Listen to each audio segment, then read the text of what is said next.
Thank you so much. Tough act to follow, Sarah. Excellent presentation. Hello, everybody. Hello. Hi. How are we all feeling after the election? Good. Yeah, it's like 75% good. It's about as good as we can hope for in elections in America. About 75%. Great. Yep. Oh, no problem. That's me. So, it's great to be here. Thank you so much to Sustainable San Mateo County and Genentech for hosting, and all the sponsors of the event. And thank you all for coming out here. I am truly honored to be in this group of people, not just for pandering, but also if you look at where the heart and soul of the building electrification movement is, it's right here in this room, and it's in this county. Sure, Berkeley was the first, but this movement did not take off until the cities in the county of San Mateo really started to adopt the REACH codes. And that created a wildfire that is now spread across not only California, but the country. New York City does not adopt their REACH code without San Mateo's leadership. LA,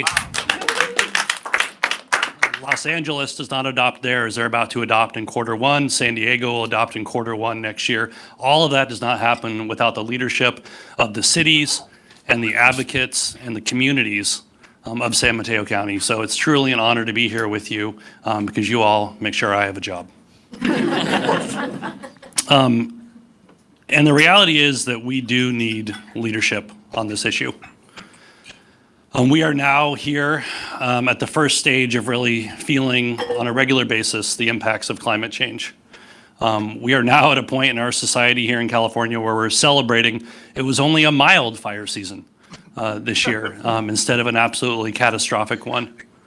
We're absolutely feeling the effects of a generational, maybe multi-generational drought. It was fantastic driving down here from Petaluma to finally start to see the first little bits of green popping out on the hills from that first rain, and knowing with such a sense of relief that the fire season is probably finally over and we're able to actually get some water into our aquifers.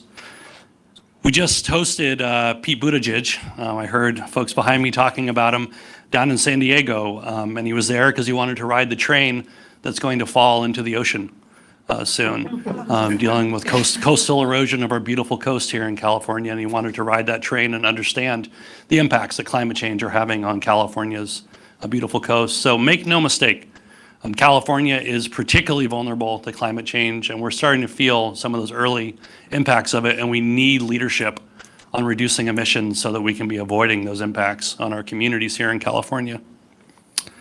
And if you say we need leadership on climate, then that means we need leadership on buildings. Buildings play an outsized role in our climate change fight and the climate change problems. Here in California, buildings represent about a quarter of all the emissions when you combine the electricity and the natural gas in those buildings. And for many local governments, it's even higher, because many local governments don't maintain industrial facilities or agricultural facilities. And so between transportation and buildings, that's about 90% of many local governments' emissions. So you cannot address climate change without addressing our addiction to fossil fuels in our buildings. Natural gas is probably going to be the most pernicious part of that. We're doing a great job on the grid. We absolutely need a stable grid in California, but we're doing a good job of cleaning it up. Natural gas, we're moving in the wrong direction. The American Gas Association likes to brag that here in America, we add one new customer to the gas grid every single minute across this country. We're moving in the wrong direction, unfortunately, and it takes leadership of cities saying no more and adopting REACH codes like you all have in order to be able to stop that. Right now, natural gas, because of the work that we're doing on coal and on oil, natural gas is responsible for the fastest growing climate emission in the world right now, according to the IPCC. So it's absolutely critical that we address natural gas. And the dirty secret of the natural gas industry is that the utilities that bring in natural gas, they don't make money selling you natural gas. They make money selling you infrastructure. 90% of the revenue of PG&E or Southern California Gas Company on the gas side is building the infrastructure that brings you the gas and then maintaining that over time. And 2/3 of that revenue is on the residential side. And so it's all of our homes that are responsible for the revenue, that are responsible for the industry, that is responsible for the emissions of the fastest growing pollutant for greenhouse gas emissions. And so stopping that expansion and starting to wind that down is critical to our climate goals and critical to undermining the gas industry in North America. What's not as well known is the impacts of gas on air quality across the Bay Area and across America. When you burn gas in buildings here in the Bay Area, we've done such a good job on cars and on power plants that burning gas in buildings is responsible for more smog in the Bay Area than all of our cars and power plants combined. We have very little regulation on appliances in buildings and the burning of that gas. It's particularly bad when you burn gas in unvented areas directly where people spend a lot of their time, such as kitchens. And the burning of gas in gas stoves. Earlier this year, the American Medical Association adopted a policy defining the burning of gas in stoves as a serious medical issue. And then just today, the American Public Health Association just approved a new policy statement stating gas stove emissions are a public health concern, with a whole set of things that the association is now going to be doing on the policy level to be fighting to get rid of gas stoves across America because of a public health risk coming from them. So make no mistake, gas has a number of really challenging problems for us. What's going to be quite bad, and the last challenge I'll bring up, is the price we're going to be paying for gas. We're going to start to see that this winter.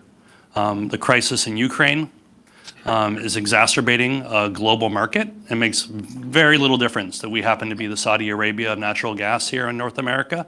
This is a global market, and crises like we're seeing in the Ukraine are going to be causing very high costs for natural gas across California and across this country. And it's going to be the people that have the least ability to be able to do something about it that are going to be hurt the most, those families with high energy burdens. And so we face a number of challenges because of our reliance on natural gas here in California. It's 95% of our space heating, it's 95% of our water heating, it's 75% of our cooking is natural gas. We are heavily reliant on natural gas, and we have to break that addiction. The good news is the technology's ready.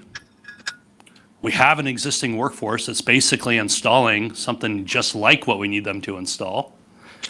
Policy is happening and innovation's coming. I just got a call within the last month from 2 different manufacturers of induction stoves that are going to be 120 volt induction stoves with batteries inside them, so you could cook for 8 hours just off the battery inside of it and plug it into any outlet in your home. So the innovation is coming in this space. It's incredible what we're finally starting to see. The Inflation Reduction Act is a very good start, and I'll talk a little bit about that, but what we really need is we need state and local leadership if the Inflation Reduction Act money is actually going to mean anything. We need to have local governments and state government to actually use that as a springboard for long-term policy and program change if that drop of money is going to mean anything. So what the policy prescription that we always hand out to the Building Decarbonization Coalition is we need to stop the installation of new pipe, first and foremost, stop digging the hole any deeper. Thank you, San Mateo County, for doing that. We need to phase out gas appliance sales, and we need to build the market for electrification. That's the policy prescription right there. And that market needs to be built around the same time as you're phasing out those gas appliances. Policymakers aren't going to move about taking away choice of a gas appliance until they have some assurance that the supply chain is aligned and you're actually going to be able to provide the materials and the appliances in a economical way. So luckily it's happening.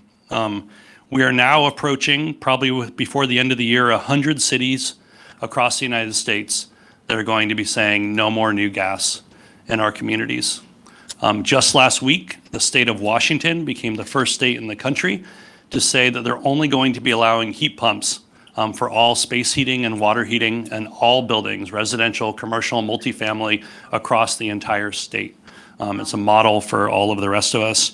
And the European countries are really beating us all. They face the double tragedy of climate change as well as a reliance upon natural gas. And I can't imagine what it must feel like to be a European citizen relying on natural gas from Russia and knowing that you are directly paying to support a war machine that's inflicting that harm over there. But they are looking at phasing out boilers and water heaters as soon as 2025 sales over in Europe. The state of California has now adopted a policy that as of 2030, you'll no longer be able to sell a gas water heater or a gas furnace anywhere in the state. Your own Bay Area Air Quality Management District is one-upping them. They're about to adopt a policy that would say in the entirety of the 9 counties of Backmud, you would not be able to buy a gas water heater after 2027 or a gas furnace after 2029. That's 90% of gas demand between those two appliances. And that makes it very uneconomical to run a gas system once you start taking off that amount of throughput. The policy just adopted last week in the city of San Mateo around two-way heat pumps, requiring that if you're going to put in an air conditioner or if you're going to replace an air conditioner, you must put in a heat pump. And if you're going to be replacing a water heater, you must put in a heat pump water heater. Is a nationally leading policy that needs to be adopted in Sacramento and adopted in Washington, D.C. Those are exactly the kind of policies we need to see for existing buildings, and it's one that we're going to be trumpeting all over this country. Federal and state funding are going to be kicking off the building of the market. The Inflation Reduction Act is going to bring about $9 billion of rebates to America. About $625 million of that will come to California and be implemented by the California Energy Commission. And then we're expecting a lot of money in tax credits, up to $2,000 a year per home for tax credits. And then there's a bunch of discretionary funding. But the important thing with that money is we have 14 million homes in California, and $650 million doesn't go far when you have that many homes.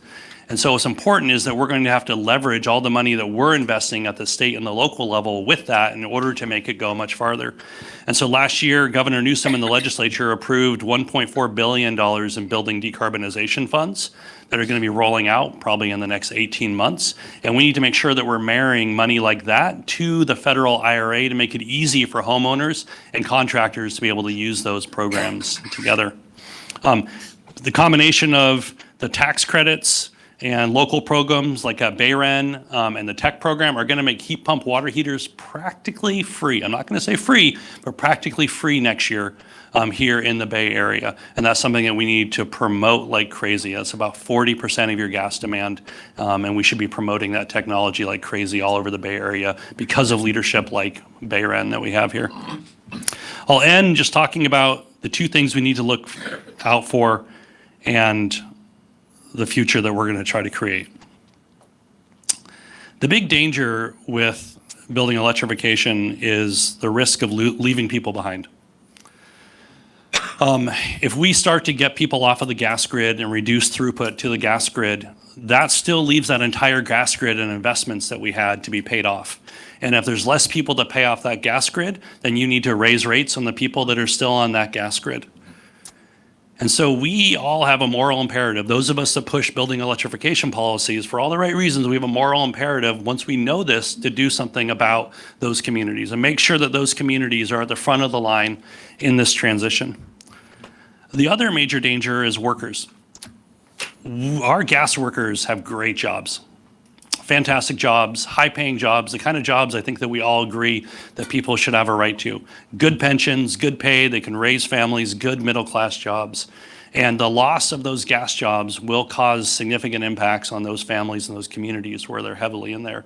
And so we need to be designing a building electrification future that seeks to overcome those two dangers. How do we prioritize equity communities, and how do we prioritize workers in this?